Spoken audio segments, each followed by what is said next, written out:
Dr Karina Bénazech Wendling, it's so nice to have you join us in this little call. It's great that we very soon are going to have you over to speak at the Irish Baptist Historical Society. Very much looking forward to your address, and I thought just for those who would be interested, it would be good to have a little conversation beforehand to prime the pump and help us to know a little bit more about the topic that you're going to be addressing at the next society meeting. So, most important question, first of all, can you introduce yourself and tell us a little bit about the city that you live in and what you do currently for work? So, thank you very much for the invitation. I'm very happy to be here for this interview, but also to come to Belfast very soon, or the area at least. So I come from a mixed family with a French father and a Finnish mother, hence the name. And I grew up in the Paris area, and my husband is from Alsace, where I live. This is the German Wendling name. And so, because it's an area which was formerly torn by religious divides and disputed between France and Germany. So there are connections a bit with Ulster in particular. I resumed my studies when I was 40 and undertook a PhD in religious history. And so the subject I chose was a mix of my different interests, which are theology and history. And so currently I now have a position as associate professor at the Université de Lorraine, which is not far from Alsace in the east of France.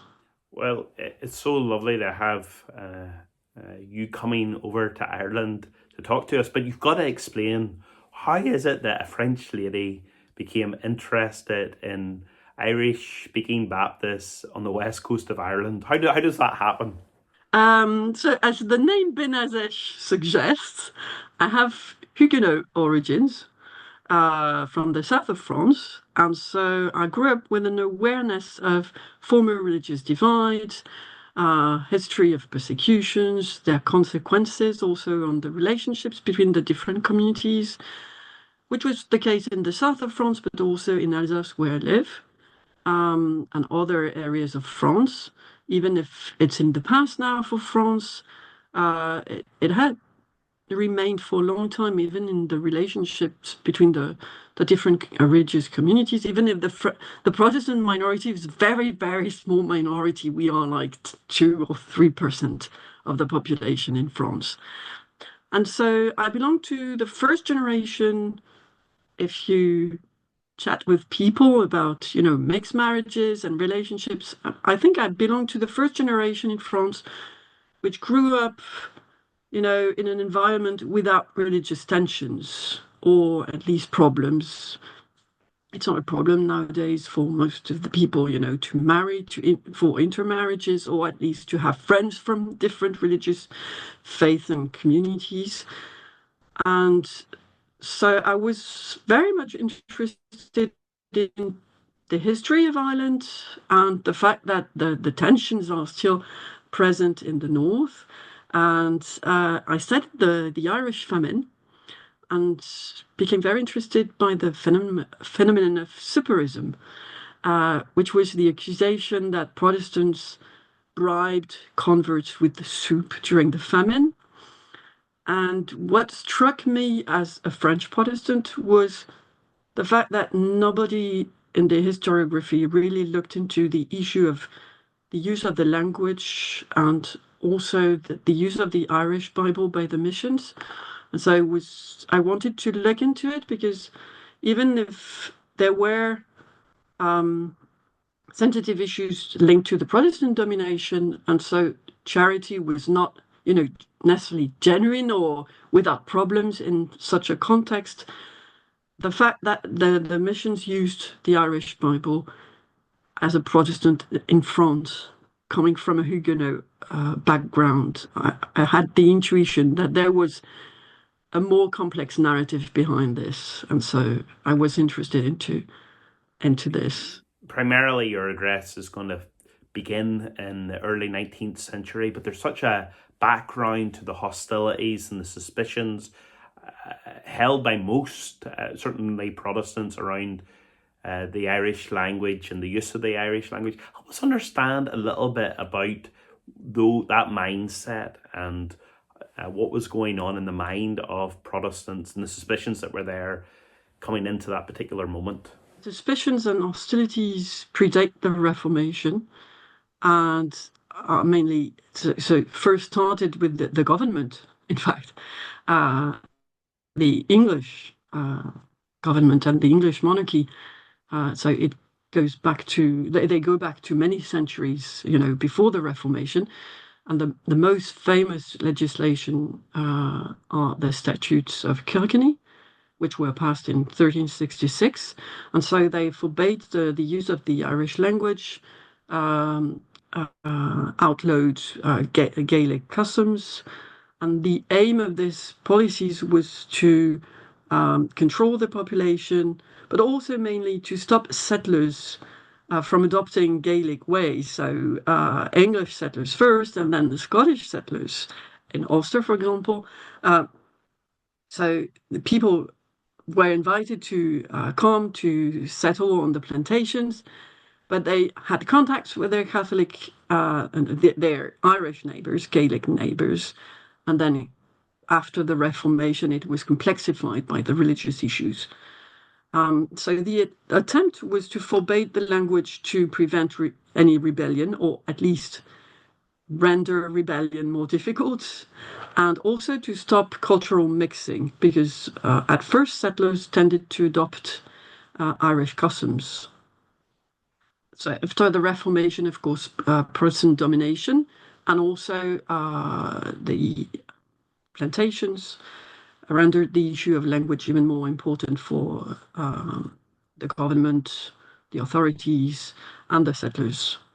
So it became quite a paradox in Irish history, because, and especially in the history of the Reformation, because usually the Reformation brought an emphasis on vernacular languages and the fact that you had to use the language of the people to convert them, to make them adopt the Reformation. In Ireland, the consequence was the opposite. Because of political reasons, the vernacular language was forbidden. And so, it is a very complex issue. There was a change at the end of the 18th century.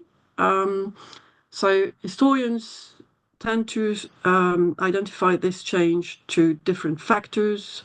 The American Revolution, they needed more soldiers, and especially Irish soldiers, to fight the American revolutionaries.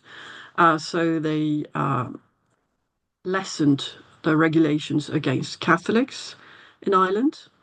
So they could enter the army, they could own a horse, hold arms, etc.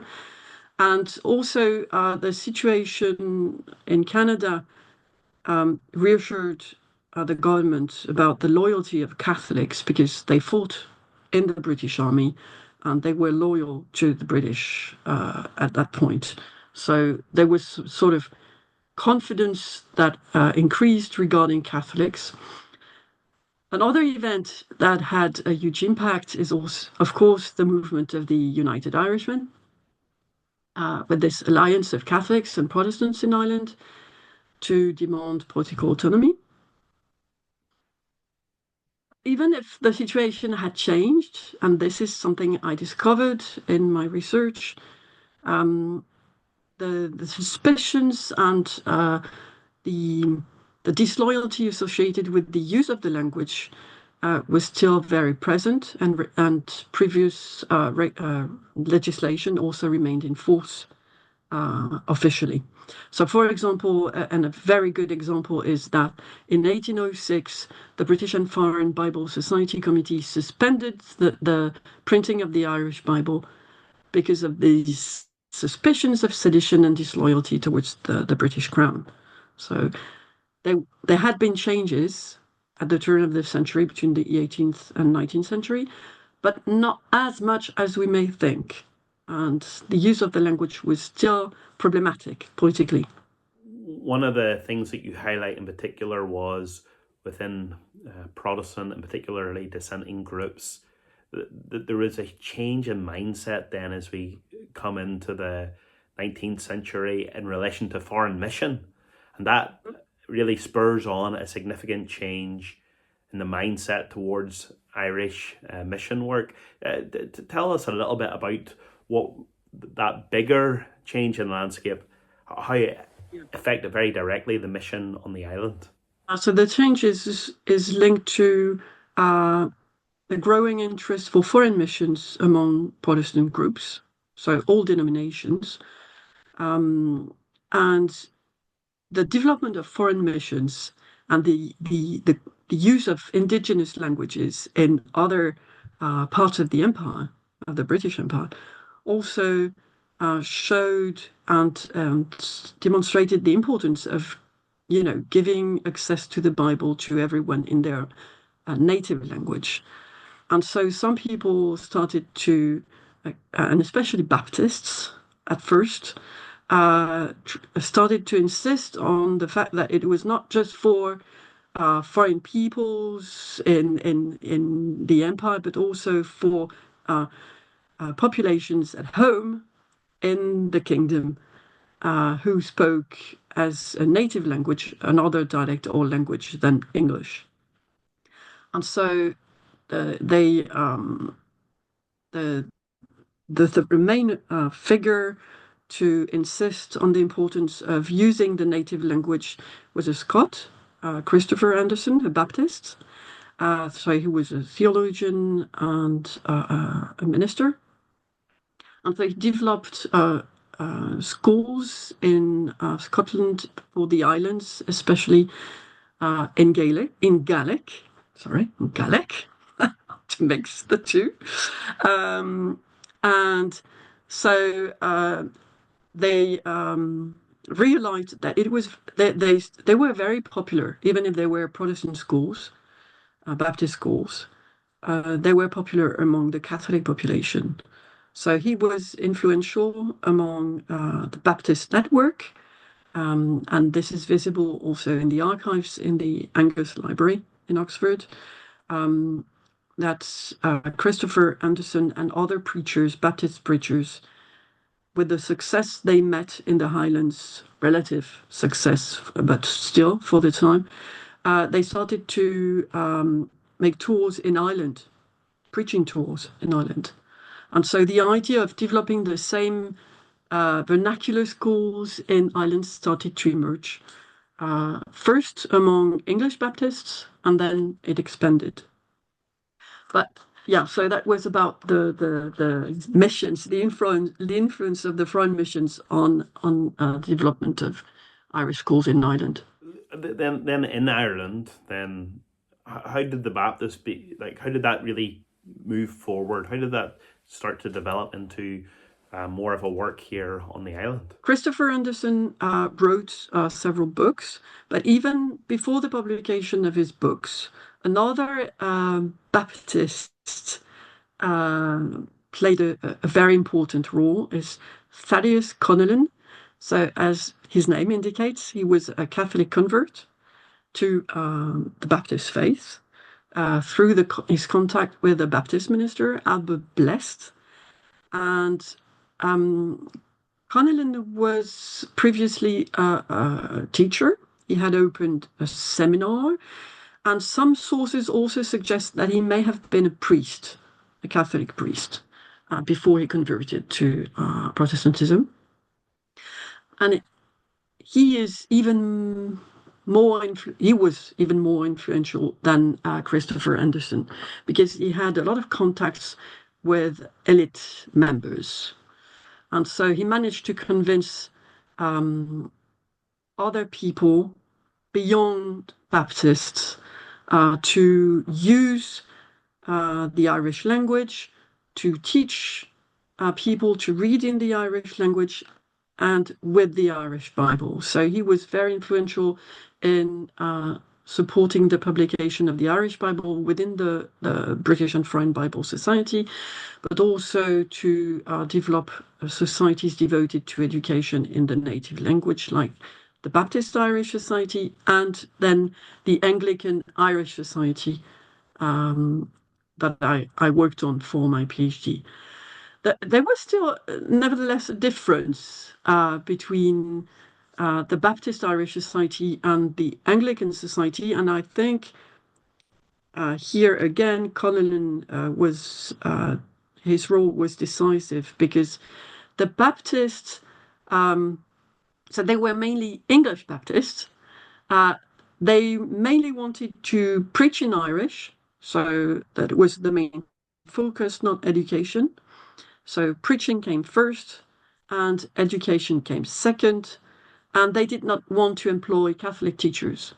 So because of this, their action was limited because, people being fluent in Irish and able to teach in Irish at the time were very few, especially among Protestants. So Connellan tried to gain the influence of the BFBS, of William Wilberforce and other people to build a bigger society where they could employ Catholic teachers.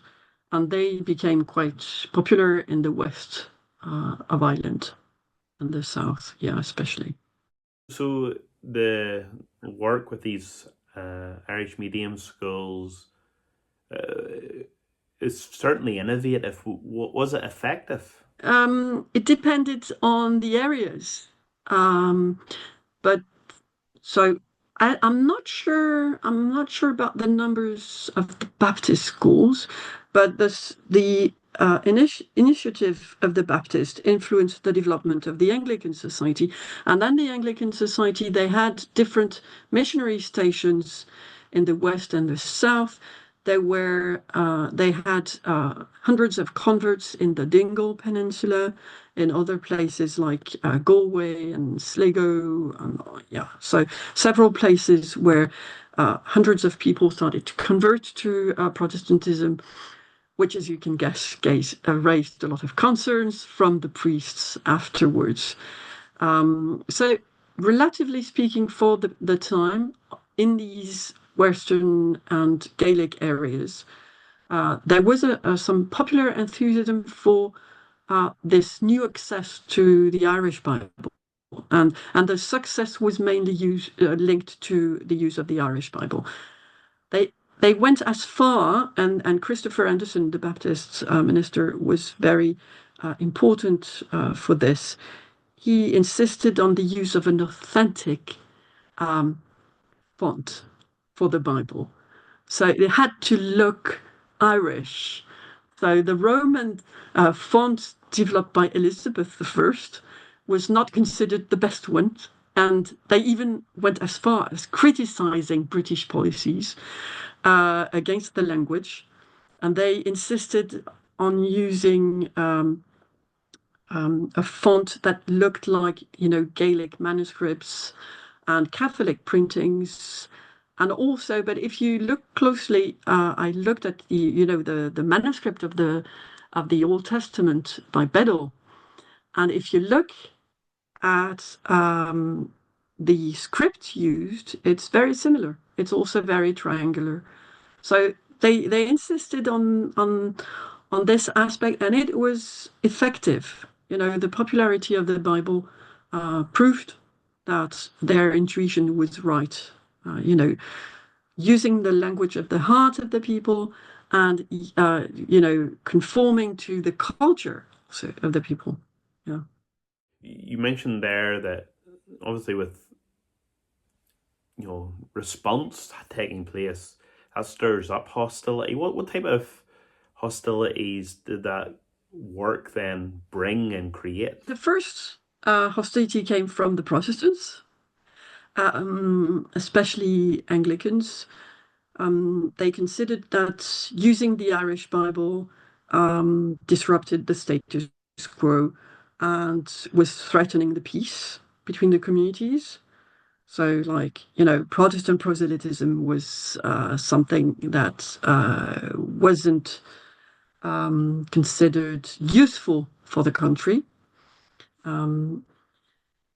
This is also linked to the fact that the use of, the direct reading of the Bible was forbidden by the Catholic Church at the time. So autonomous reading of the Bible was forbidden, and it was linked to the Counter-Reformation. It went back to the Counter-Reformation, but it was the regulations were reinforced during the early 19th century, especially as Bible societies became successful in different countries.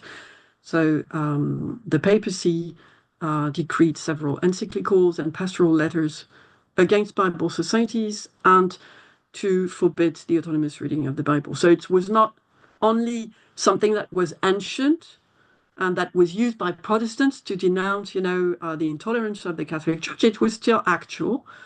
And so the use of the Bible indeed raised concerns from the priest, but also fierce opposition from the priest and from some of the population, mainly also from the nationalist movement, the Catholic Association at the time.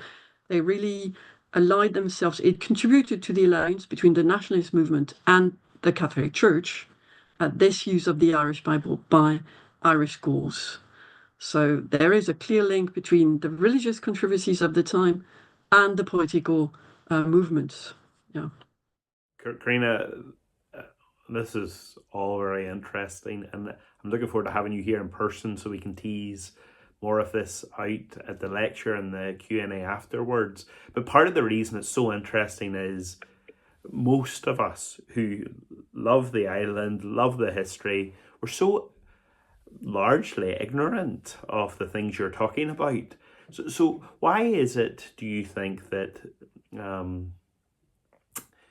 the research area that you're drawing attention to largely has been lost and forgotten about? It's been largely neglected, and we're so glad that you've been drawing attention to it. But why do you think that is? There are a lot of issues linked to memory. And I love what Paul Ricoeur, a French philosopher, said about the different kinds of memory that exist. So Ricoeur's distinctions are helpful to understand why this memory of, Protestant use of the Irish language has been lost. And there are different reasons. He identifies what he calls prevented memory. And it is clear for me that the impact of the Great Irish Famine, the controversy over Protestant charity and suppression, but also the Northern Ireland conflict and the opposition between nationalists and loyalists have prevented to look beyond simplifying narratives on both sides. So definitely on both sides. So it is a very sensitive topic, especially when you look into defining what is Irish identity. And so it was quite the same as the famine. It wasn't studied for a long time. It was rediscovered with the peace process in Northern Ireland. This is not a surprise. And but superism has always been considered through the prism of the English Bible, and nobody looked into the issue of the use of the Irish Bible, which I think had a much more important impact at the time on the controversies than just the English Bible. Another one type of memory is the manipulated memory that Paul Ricoeur identifies. And this is linked to the fact that people tend to choose what fits the narrative. So there is an ideological approach to this issue rather than a factual one, because it has to fit the community's narrative. And so on both sides, they didn't want to look into it because it doesn't fit the narrative, I think. Another one is the false memory. And for Ireland and Northern Ireland, I think there has been some pressure on the population mainly, or maybe perhaps, unconscious pressure on historians about not looking into some of the details, or lack of freedom in reconsidering and reevaluating the past, and especially the accusations that were linked to this controversy. Because if you try to unearth, things that do not fit the narrative, then you are accused of, betraying your community or favoring one side. And this may happen to me, I don't know. But as, a French historian, it was easier, I think, to go beyond these sort of taboos that existed on this issue. And so my purpose has been to build what Ricoeur coins, the historical memory. I'm not the first one to do it. Many have done so. I think about Christine Kinley's work on the famine. I think about Miriam Moffat's work on the Irish Church Mission. They have done this already, even if they haven't looked into the issue of the Irish Bible. And I think the approach is trying to look into facts, examine facts, strategies, interactions, without trying to put the protagonists of the history on the persecutor's side or the victim side. And so examining the consequences also of the actions that were implemented, differentiating between intentions and consequences. And for this, what has been helpful for me with this controversial topic was adopting the same approach as I did as a couple counselor, which is understanding each side's point of view, trying to identify the different responsibilities, and helping them to recognize the responsibilities on each side. And the idea is not to find a culprit, but just to understand what happened and what were the consequences, and then try to, by this, common understanding, go beyond the conflict. So that was something I kept in mind when I did my research. It makes a lot of sense as well why it took a French lady to come in and to be able to try and help recover the facts whenever, as you say, especially with language, there's so much identity issues involved in it. So again, thank you for your research, and I'm really looking forward to the evening in particular. It's going to be, for those who are watching, on Tuesday the 13th of May in Ballynahinch Baptist Church at 5:45. There will be some refreshments beforehand from 5 o'clock, but 5:45 the lecture, Language, Power and Baptist Missionaries, Bringing the Reformation Through Irish Schools. Now, it's open to anybody who would be interested to come along. It's an open lecture. At the same time, the majority of people, Karina, who will be there will probably come from Irish Baptist churches, just by the nature of the subject matter. And most, or all, I should say, Irish Baptist churches, part of the Irish Baptist Association, they would be evangelicals living here in different places all around the north and the south of the island.